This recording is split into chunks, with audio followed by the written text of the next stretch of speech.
নমস্কার বন্ধুরা, শুভ দুপুর। তোমরা কেমন আছো? আশা করি ভালো আছো।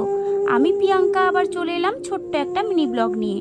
আমি কিভাবে বাড়িতে চিকেন কষা আর ফ্রাইড রাইস বানাই সেটাই তোমাদের সাথে আজকে শেয়ার করব। তোমরা প্লিজ ভিডিওটা দেখতে থাকো। ফার্স্টে আমি তোমাদেরকে চিকেন কষা বানানো দেখাবো। এই দেখতে পাচ্ছ গ্যাস ধরিয়ে নিয়েছি, আর ফার্স্টে দিয়ে দিয়েছিলাম তেজপাতা, শুকনো লঙ্কা, গোটা গরম মশলা, তারপরে পেঁয়াজ লঙ্কা ভালো করে ভেজে নেওয়ার পরে তারপরে দিয়ে দিলাম আদা রসুন পেস্ট। এটাকে ভালো করে নাড়াচাড়া করার পরে তারপরে দিয়ে দিলাম টমেটোগুলোকে নাড়াচাড়া করে দেওয়ার পরে তারপরে কিন্তু আমি এক এক করে সব মশলাগুলোকে দিয়ে দিচ্ছি। বন্ধুরা, তোমরা কে কে আমার মতো এইভাবে মাংস করো আমাকে প্লিজ কমেন্ট করে জানিও। আর তারপরেই দেখতে পাচ্ছ আমি মশলাটা পুরো ভালো করে কষিয়ে নিয়েছি। এবারে মাংসগুলোকে আমি দিয়ে দিলাম কড়ার মধ্যে।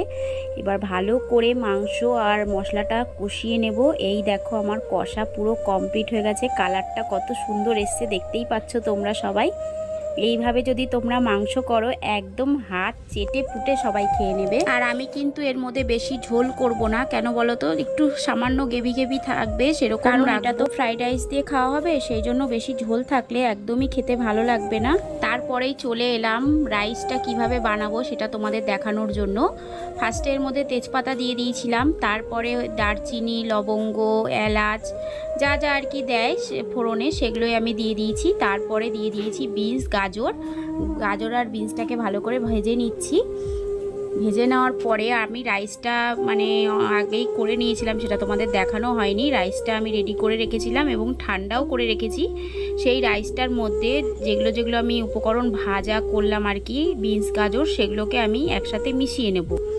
মিশিয়ে নেওয়ার পরে এর মধ্যে কিন্তু দেওয়াই রয়েছে, সেই জন্য আর আমি এক্সট্রা আলাদা ঘি দেব না। এবার যদি প্রয়োজন পড়ে তাহলে ওপরে একটু সামান্য ছিটিয়ে দেব, বেশি ঘি দেব না। কারণ আমি এই যে উপকরণটা ভেজেছি বিনস গাজরটা, আমি কিন্তু এর মধ্যে ঘি দিয়েই ভেজেছি। সাদা তেল রয়েছে এবং ঘিও রয়েছে। আবার এর মধ্যে কিন্তু আমি চিনিটাও দিয়ে দিয়েছিলাম। চিনিটা যদি আমি না দিতাম তাহলে দানা দানা থেকে যেত।